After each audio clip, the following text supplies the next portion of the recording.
Welcome back, everybody. Laura here.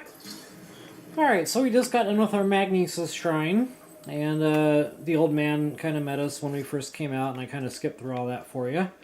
So for now, we're just going to kind of work on this little pond here, and I told you I'd try to keep up with marking the map with all the treasure that we locate. Alright, so you're going to have two types of crates you can open up in this game, big wooden crates and big metal crates. I don't recommend using your weapons to open these things up, because weapons are about as brittle as hardened plastic in this game, or glass even sometimes. So save your weapon strength for actual bad guys. Instead, use Magnesis whenever you can. Simply lift the metal crates all the way up as high as you can, and let them drop, and open your crates up that way. Alright, so, working on our treasure chests here. So let's see, that's all three in that little lake there.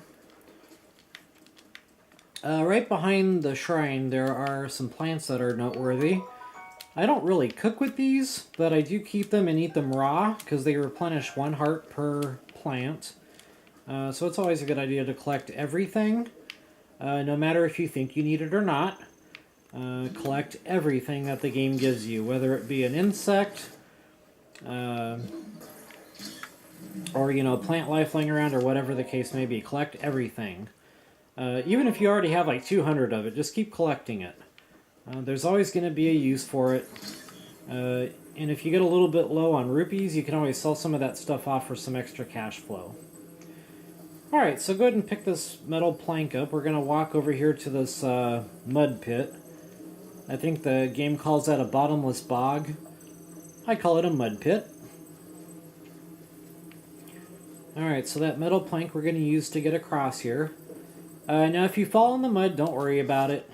Just make sure you have more than 1 heart right now, because falling in the mud will cost you 1 heart, and you'll just simply end up back on dry land wherever you were on your firm 2 feet last. But obviously, if you're down to 1 heart container right now, and you fall in the mud, then you're going to die. Alright, so I was talking a little bit about set bonuses. You're going to get pants, shirt, and headgear. All 3 pieces make a set. Some of the clothing, the matching set, will give you a set bonus. Stealth is going to be key in this game, because right now we have to walk around painfully slowly to kind of creep up on butterflies and lizards and things of that nature. When you're wearing the stealth suit, high-level stealth, you can walk around with ease and just collect that stuff. You don't have to worry about walking slow anymore. The only word of caution on that is you cannot super speed. So as long as you're not sprinting around using the B button, you can just walk around at normal speed like I'm doing now, full speed as a matter of fact, and just walk around and spam the A button and pick up all sorts of fun stuff. Okay, as we approach this big tree with this green mushroom here, walk painfully slowly. Not always, but sometimes you're going to get a beetle here, and it doesn't look like I'm having any luck today. But it should be on this side if it's going to be there for you in your game, so just approach that tree nice and slow for your beetle. Sometimes you'll see another lizard out here. I'm not really getting too much luck in my game today. Alright, so now that we have our map, I can kind of show you what we're doing now. That was the little lake we were working on in our first Magnesis Shrine. That was the rock we picked up for a croc seed under the rocks, and that was the big metal ball I picked up with Magnesis and put it in the hole. The game wants us to go back to the tower right now, and all you have to do is kind of push the A button and travel there. Go ahead and do that if you want. I'm not going to, it's just kind of a waste of time. All that's really up there is the old man's going to tell you how to use the pen feature of the Sheikah Slate. But I can tell you how to do that real quick. You just push down on the right-hand toggle button and you get a scope. You push A again and it'll pin whatever that little cursor thing is pointing at. And you'll get a pin. One word of caution is when you do that, and Link travels to that spot, it's going to automatically erase. So if you put a pin down and you don't want it to erase, because as you can see it's gone now, So anyway, if you mark a spot and you go there and you don't want it to erase, just simply change it to a stamp. Anything yellow up here will stay there. It will not delete when you get to it. All these pins down here will, however. Alright, so that's my little spiel on pins and stamps. Moving right along. Like I said, I'm not going to really take my time and get all the butterflies. What I'm really concerned about right now is the lizards, frogs, and I'm going to show you guys an easier way to get lizards, frogs. Let's see, lizards, frogs, and fish. You can actually use bombs.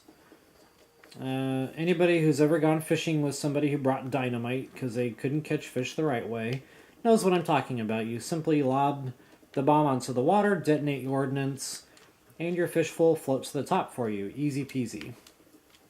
That does not work with beetles, butterflies.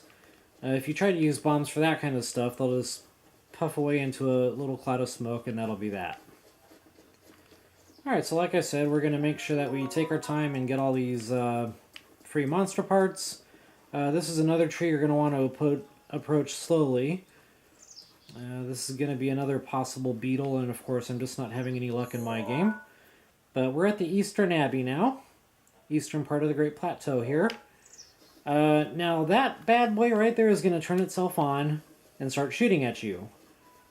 They are quite devastating, so make sure you do not take a direct blast from these guys. The good thing about them is they have to have line of sight. Break their line of sight and they cannot target you. But if you are kind of in some open area and you're just not finding anything to duck behind, run toward or away and at an angle. Like a diagonal type angle, I guess. So either toward or away, just as long as you're at an angle, and that beam will miss you. Don't run directly toward or away, or that beam will most likely kill you and you'll be wasting a fairy, if you have fairies yet. Or you'll just die. Alright, so we are now behind the next shrine. This is going to be our bomb shrine, as I mentioned. Let's make sure we have a spot in our inventory. And this is going to be that soldier's broadsword I mentioned. It's 3 times the attack power of everything else we've gotten so far. Okay, so I said it was 14, it's actually 15. Or scratch that, I said it was 15, but it's actually 14. I'm backwards. Okay, number 2 treasure chest of the downloadable content. Extra treasure chest. What am I doing?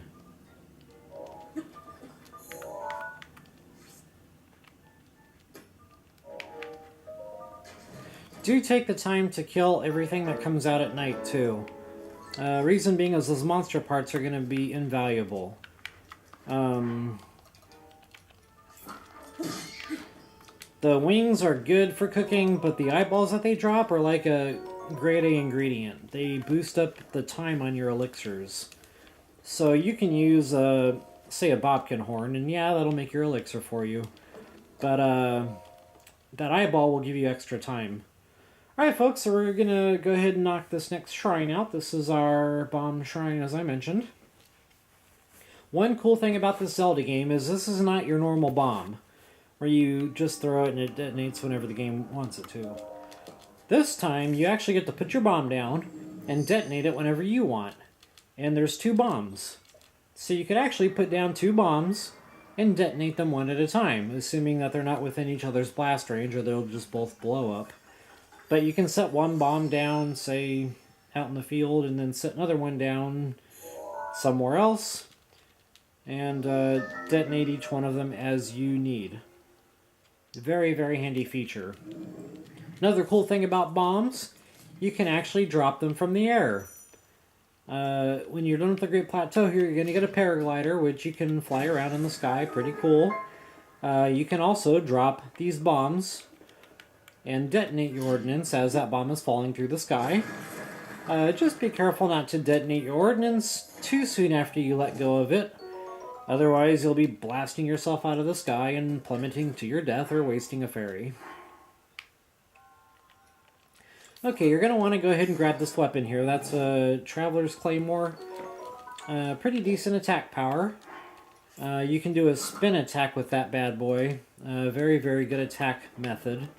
One that I rely on pretty heavily in this game.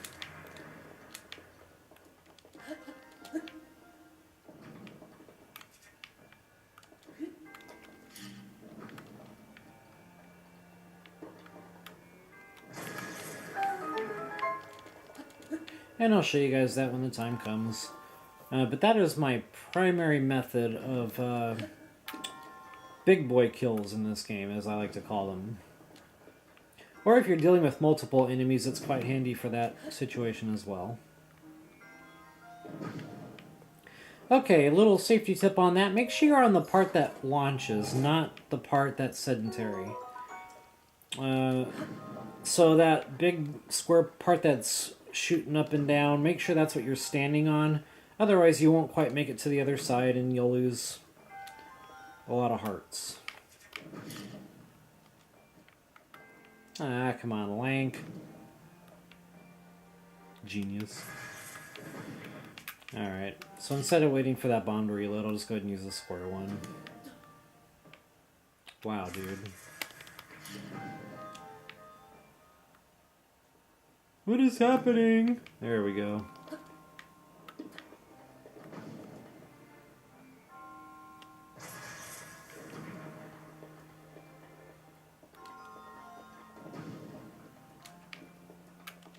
I seem to be brain farting here. Apologies. There we go. Alright, so that's pretty much that. Next up will be the Stasis Shrine, and that will give us our freeze time ability for certain objects when we come back.